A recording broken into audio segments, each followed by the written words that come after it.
Good morning ma'am.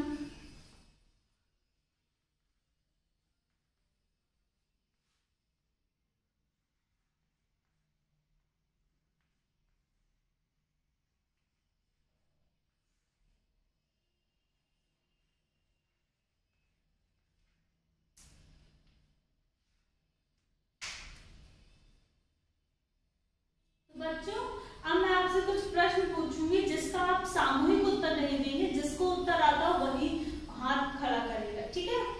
तो ये बताइए, हमें जीवन यापन के लिए क्या करना पड़ता है? नौकरी करनी पड़ती है। ठीक है, शाबाश। नौकरी में हमें किसकी आवश्यकता पड़ती है? नौकरी में हमें कर्मचारी की आवश्यकता पड़ती है। ठीक है, कर्मचारियों को हम नौकरी में कैसे रख सकते हैं? चुनकर चयन कर रखे जा सकते हैं। इनको हम वाणिज्य की भाषा में क्या कहते हैं? इनको हम वाणिज्य की भाषा में नियुक्तिकरण कहते हैं। तो आज हम नियुक्तिकरण के बारे में विस्तार पूर्वक अध्ययन करेंगे।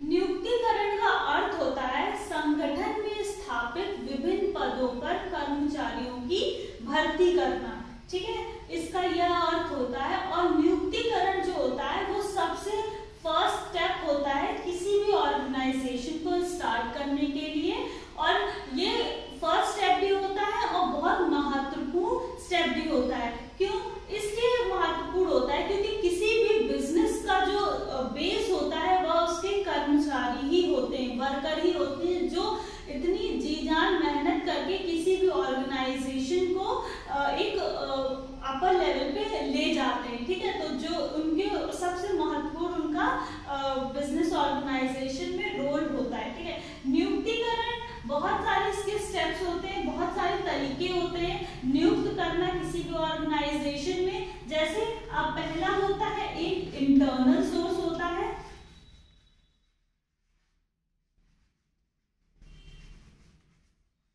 दूसरा होता है एक्सटर्नल सोर्स,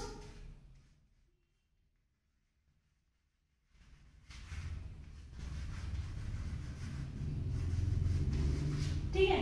इंटरनल सोर्स में हमारे इंटरनल सोर्स में मतलब होता है कि जब हम ऑर्गेनाइजेशन के अंदर से ही क्या कहते हैं सिलेक्शन करें वर्कर्स का या किसी भी पर्सन का। जैसे इसमें होता है ट्रांसफर, पहला ट्रांसफर आता है, एक प्रमोशन आता है, ले ऑफ भी आता है। जैसे ट्रांसफर में क्या होता है, हम डिफरेंट जो कई ब्रांचें होती है वहां से किसी क्या कहते हैं कि हम सेलेक्ट कर ले किसी पर्सन को दूसरी ब्रांच के लिए। प्रमोशन में क्या होता है, हम लोग क्या कहते हैं कि प्रमोट करते हैं। जैसे क्या कहते हैं कोई अगर पर्सन है वो नीचे क्या कहते हैं लोअर लेवल पे काम कर रहा है, उसका काम अच्छा है, वो हार्ड वर्क करता है, तो हम उसको प्रमोट कर देते हैं उसके अपर लेवल पे, तो वो प्रमोशन में आ जाता है। ऑर्गेनाइजेशन के अंदर से ही हम सेलेक्ट कर लेते हैं पर्सन, हमें बाहर हमें नहीं क्या कहते हैं एप्लीकेंट पर्सन्स की हमें नहीं जरूरत पड़ती है।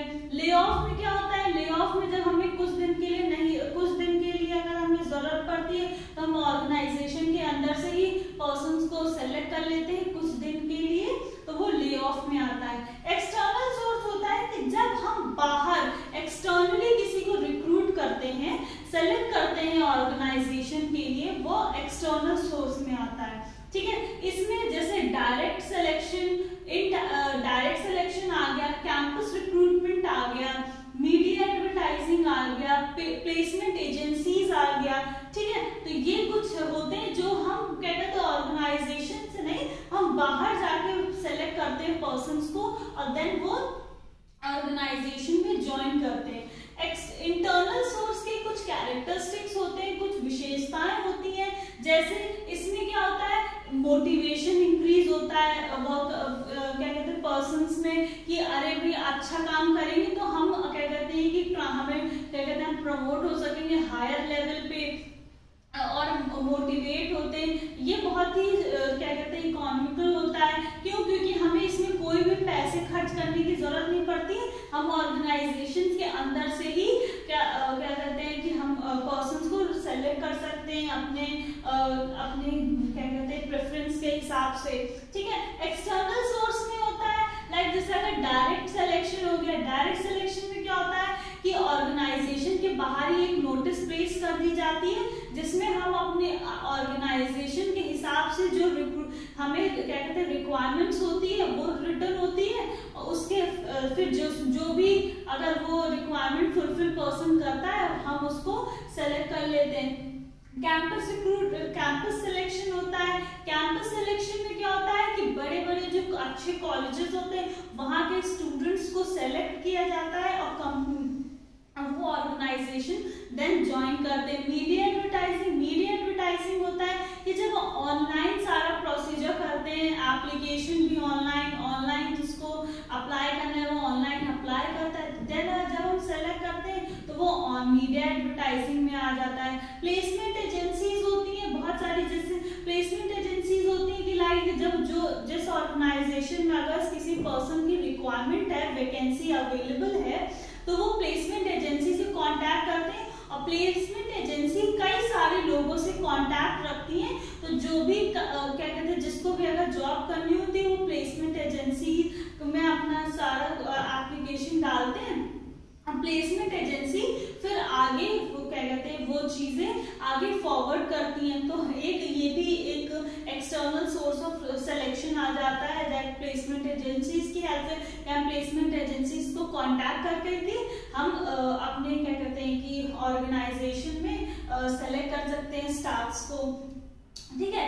इसका एक ये फायदा होता है कि इसका एक ये कैरेक्टरिस्टिक्स होती है, विशेषता होती है कि इसमें फ्रेश टैलेंट आता है, क्योंकि इंटरनल अगर हम सेलेक्ट कर लेते हो तो वही जो वर्कर्स हैं जो इतने टाइम से ऑर्गेनाइजेशन में काम कर रहे हैं वही दूसरे लेवल पे काम करते हैं, कोई चेंज नहीं होता ऑर्गेनाइजेशन में, जैसे आ रही वैसी चलती है।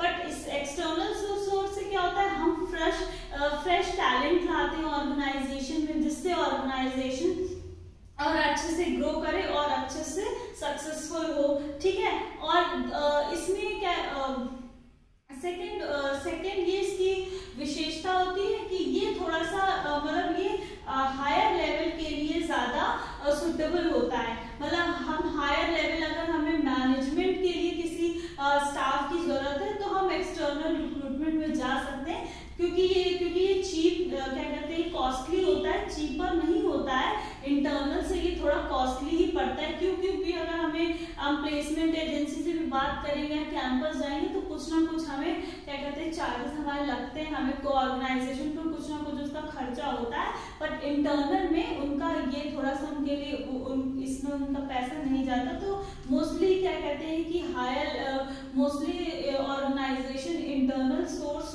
ज्यादा प्रेफर करती है instead of external source. But अगर जिस ऑर्गेनाइजेशन में अगर उन्हें जिस हिसाब से रिक्वायरमेंट है तो वो एक्सटर्नल भी चूज करती हैं रिक्वायरमेंट के हिसाब से, ठीक है। तो अब ये कुछ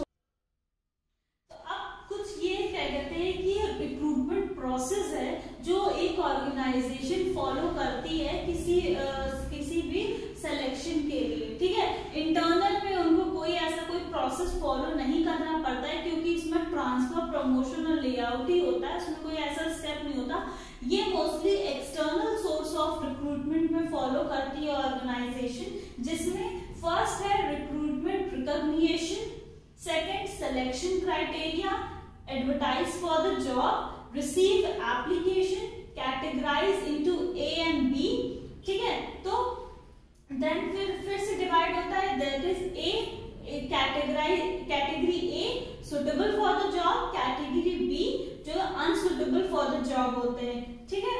और then जो A होता है उसमें फिर access, interview, then again access, second interview and job offer मिलता है, और कैटेगरी बी में जो होता है वो डायरेक्ट थैंक यू लेटर चला जाता है। अब इसको हम समझते हैं कि पहले क्या होता है, पहले जब ऑर्गेनाइजेशन को जरूरत समझ में आती है किसी स्टाफ की, किसी पर्सन की कि उनको ऑर्गेनाइजेशन में जरूरत है, देन सिलेक्शन क्राइटेरिया वो प्रोसेस सेलेक्ट करते हैं किस हमें एक्सटर्नल करना है कि इंटरनल करना है, देन एडवर्टाइज करते हैं जॉब के लिए, देन रिसीव एप्लीकेशन। जब उन्होंने एडवर्टाइज कर दी तो जो रिक्वायरमेंट के हिसाब से जो भी एप्लीकेंट है वो उनको अप्लाई करता है तो उनके पास फिर जब एप्लीकेशन रिसीव होने के बाद वो दो कैटेगराइज में डिवाइड होती हैं। कैटेगरी ए जिसमें सुटेबल जो भी ऑर्गेनाइजेशन की रिक्वायरमेंट थी उसके हिसाब से जो उन्हें एप्लीकेशन प्रोवाइड हुई है,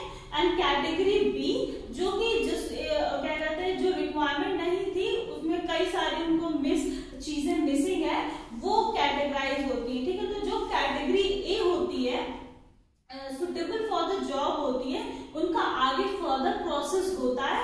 पर जो कैटेगरी बी होती है, क्योंकि भाई अब वो सुटेबल ही नहीं है, फर्स्ट स्टेप में ही वो नहीं सुटेबल है, तो उनको डायरेक्ट थैंक यू लेटर भेज दिया जाता है ऑर्गेनाइजेशन की तरफ से कि थैंक यू आपने हमारे ऑर्गेनाइजेशन में अप्लाई करा, तो उनको सीधे थैंक यू लेटर भेज दिया जाता है।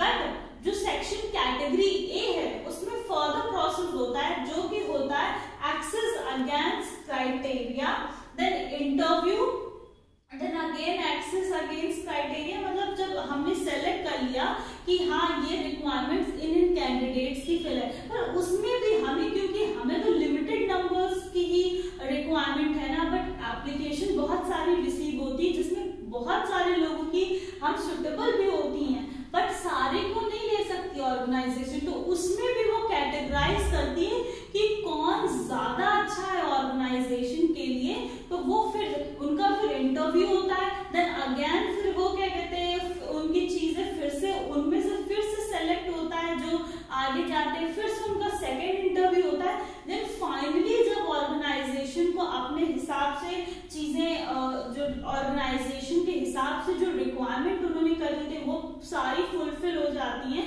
देन वो जॉब ऑफर उनको सेंड करते हैं। ठीक है, तो ये एक पूरा प्रोसीजर होता है जो एक ऑर्गेनाइजेशन फॉलो करती है सिलेक्शन प्रोसेस में। ठीक है, ये मोस्टली एक्सटर्नल में होता है, इंटरनल में आज सच किसी भी ऐसे इतने बड़े प्रोसेस की जरूरत नहीं पड़ती।